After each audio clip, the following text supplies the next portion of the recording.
Ladies and gentlemen, we have major breaking news. Phase 1 of the Epstein files have been released to a handful of prominent personalities. Many have already been discussing the issue. In this image, we can see Haya Rychik, Libs of TikTok, DC Drano, Liz Wheeler, Mike Cernovich, and there are others.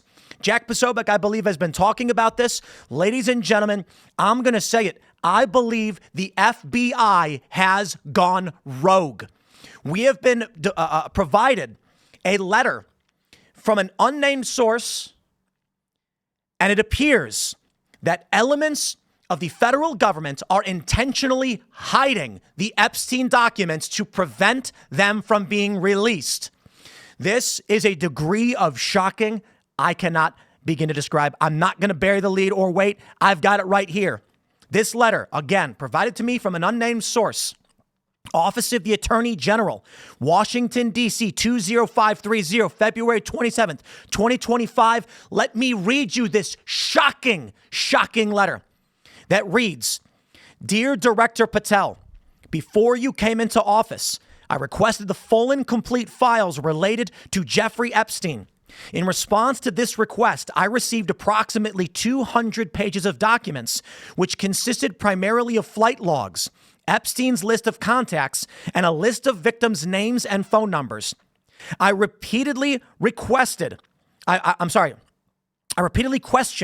whether this was the full set of documents responsive to my request, and was repeatedly assured by the FBI that we had received the full set of documents. Late yesterday, I learned from a source that the FBI field office in New York was in possession of thousands of pages of documents related to the investigation and indictment of Epstein. Despite my repeated requests, the FBI never disclosed the existence of these files. When you and I spoke yesterday, you were just as surprised as I was to learn this new information. By 8 a.m. tomorrow, February 28th, the FBI will deliver the full and complete Epstein files to my office, including all records, documents, audio and video recordings, and materials related to Jeffrey Epstein and his clients, regardless of how such information was obtained. There will be no withholdings or limitations to my or your access. The Department of Justice will ensure that any public disclosure of these files will be done in a manner to protect the privacy of victims and in accordance with the law, as I have done my entire career as a prosecutor. I am also directing you to conduct an immediate investigation into why my order to the FBI was not followed. You will deliver to me a comprehensive report of your findings and proposed personnel action within 14 days. I appreciate your immediate attention to this important matter. I know that we are both committed to transparency for the American people, and I look forward to continuing to work with you to serve our president and our country. Ladies and gentlemen, excuse me, I cannot say it any more clearly. I see this, and my immediate reaction is there are rogue criminal elements in the FBI acting outside the structure of our government. That is it. We have elected a president. He has appointed, he has gotten them confirmed, his cabinet members. They have given lawful orders to our law enforcement federal apparatus, and they have denied the Attorney General of these United States access to information pertaining to Jeffrey Epstein and his criminal enterprise. The question is why? This letter says to me so much that it doesn't need to happen. It says, Dear Director Patel, I want to stress this. I repeatedly questioned whether this was the full set of documents responsive to my request and was repeatedly assured by the FBI that we had received the full set of documents. She says they learned later that the field office in New York was in possession of thousands of pages and they never disclosed them. And she is saying, I want an investigation as to why they did not. This is the FBI field office in New York. This is, I believe, let me pull this up. I want to make sure I'm getting the location right. FBI field office, New York. I believe that's in Manhattan. They have numerous field offices in New York. This is, let's see, the FBI building. I'm pretty sure it's New York. This is the Southern District of New York. I don't know how much this overlaps, but these are the same. This is New York. This is where Donald Trump was falsely convicted, falsely accused of what was it, civil fraud by the state. It's the same place that went after James O'Keefe. This is insane. I have no words.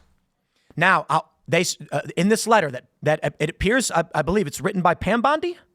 I want to make sure I get this all right. It says, "Dear Patel, Office of the Attorney General." Right. So this presumably is Pam Bondi, the Attorney General. And considering it says, "I am directing you," it has to be Cash's boss. By 8 a.m. tomorrow, February 28th, the FBI will deliver the full and complete Epstein files to my office. Now, this is important. The letter is saying before Patel was confirmed, she made the request. They denied it. And now she's saying, Cash, when you get in, you get me these files. I don't know what's going to happen.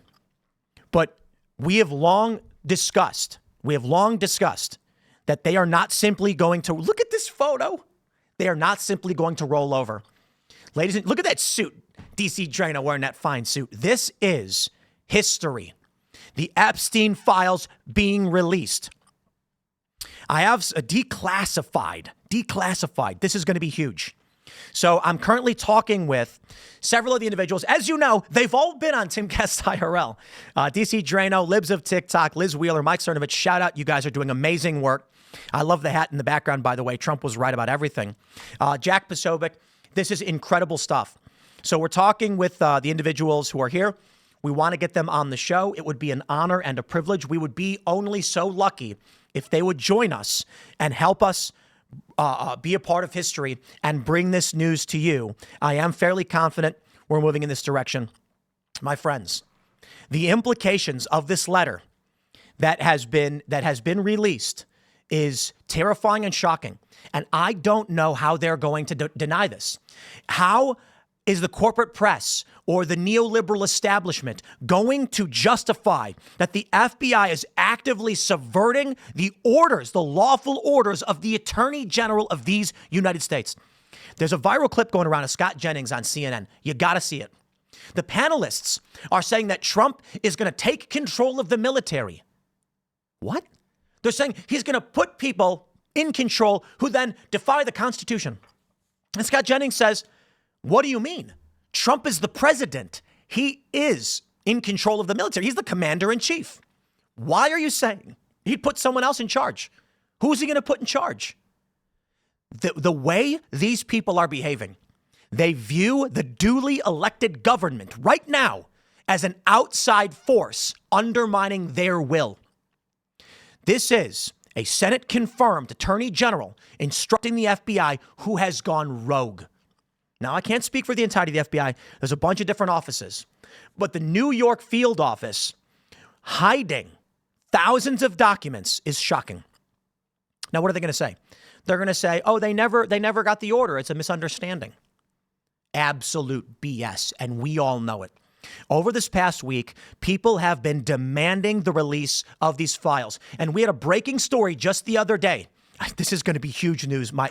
This is crazy. We had a breaking story. Michael Schellenberger said a whistleblower was telling him that federal employees were destroying evidence related to Epstein in real time. And they were saying, get the information out now. People were tweeting at Pam Bondi being like, Pam, what's taking so long? As we can now see, it appears at least Pam Bondi has been trying, but has been obstructed by rogue elements at the FBI in New York. Could this be where they were destroying evidence? I think it is going to be shocking when we see who is on these client lists, who is in these videos. Now, a lot of people let this say, oh, Donald Trump. I don't think Donald Trump will be putting in Pam Bondi. And I got to be honest, if Trump were actually in it, you think the FBI field office would try and hide that information? No, I think Trump's been largely honest about his interactions with the man, that everybody partied with him. And then when he figured out what was going on, not entirely, but when he saw him hitting on some young woman, he said, get out of my party, dude, you creepo. And said, no, RFK Jr. and Trump have both flown on Epstein's private jet. But that doesn't mean that just because they flew on his jet that they were involved. They were with their families. It does mean I ain't giving anybody a free ride. If you flew on his jet, I got questions for you. And maybe it's simple as, oh, my plane wasn't working, I got a free ride. Maybe. I think they should all be investigated. They put out this client list. These people, these liberals are like, oh yeah, Trump might be. I don't care who's on it. It should not be withheld for any reason. I don't care if Santa Claus himself is on that list. You publish that information. You get it to the American people. The implications of this letter and this story is earth-shattering. It is massive. Yo, I know we all largely suspected and knew this, but this is a criminal conspiracy to obstruct the functioning of this government. This is sedition as far as I can, as beyond anything I could imagine. I'm freaking out.